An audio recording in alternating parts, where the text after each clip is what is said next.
सालों बाद चांद की ठंडी निगाहों के नीचे रणवीर पुराने खंडहर हो चुके हवेली में लौटता है। उसका चेहरा प्रतिशोध की आग से प्रकाशित होता है।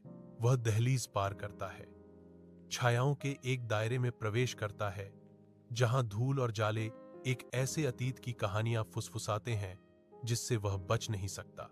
खंडहर हवेली की शांति में रणवीर एक भूतिया आकृति के रूप में खड़ा है, जो अपने अतीत के भूतों का सामना करने के लिए तैयार है। ज़ेडेन के धुंधले ठिकाने में रवि अपने बंधनों से जूझ रहा है। उसके चेहरे पर छायाएं नाच रही हैं, क्योंकि वह बेतहाशा बाहर निकलने का रास्ता खोजता है। ज़ेडेन रवि पर झपटता है। एक भयावह मुस्कान उसके होंठों को घुमाती है, क्योंकि वह फुसफुसाता है, रणविजय ने तुम्हें त्याग दिया, उसने तुम्हें पीछे छोड़ दिया। रवि का चेहरा क्रोध और निराशा से भर गया है, वफादारी और ज़ेडेन के विनाशकारी प्रभाव के बीच फटा हुआ। रणविजय ज़ेडेन के ठिकाने में चुपके से घुस जाता है। हवा रहस्य और छाया से भरी हुई है। वह सच्चाई उजागर करता है। ज़ेडेन ने अपने पिता को धोखा दिया। यह खुलासा उसके भीतर क्रोध का एक भयंकर तूफान भड़का देता है। रवि को रखने का कारण सामने आता है। ज़ेडेन की रणविजय को खत्म करने की योजना बदला उबलता है। जंगल के दिल में रणवीर और गीतांजलि छिपे हुए हैं। घने पत्ते उन्हें ज़ेडेन की घात लगाने वाली ताकतों से छिपा रहे हैं। ज़ेडेन के आदमी इलाके में घूमते हैं।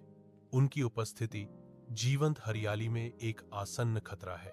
गीतांजलि, एक पुनर्जन्म योद्धा, रणवीर के बगल में दृढ़ता से खड़ी है।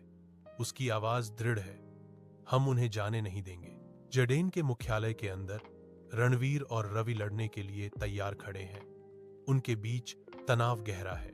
रवि अब ज़ेडेन के नियंत्रण में रणवीर पर झपटता है। उसका चेहरा काली ऊर्जा से विकृत हो जाता है। तुम अब मेरे भाई नहीं हो। एक भयंकर लड़ाई छिड़ जाती है। उनके चालें निराशा और विश्वासघात का धुंधलापन है। सूर्य की पहली किरण में नहाए हुए रणवीर और गीतांजलि पहाड़ की चोटी पर खड़े हैं। दुनिया उनके सामने फैली हुई है। रणविजय की आवाज ताजी सुबह की हवा में गूंजती है। युद्ध खत्म हो गया है, लेकिन दुश्मन नहीं। गीतांजलि दृढ़ दिखती है।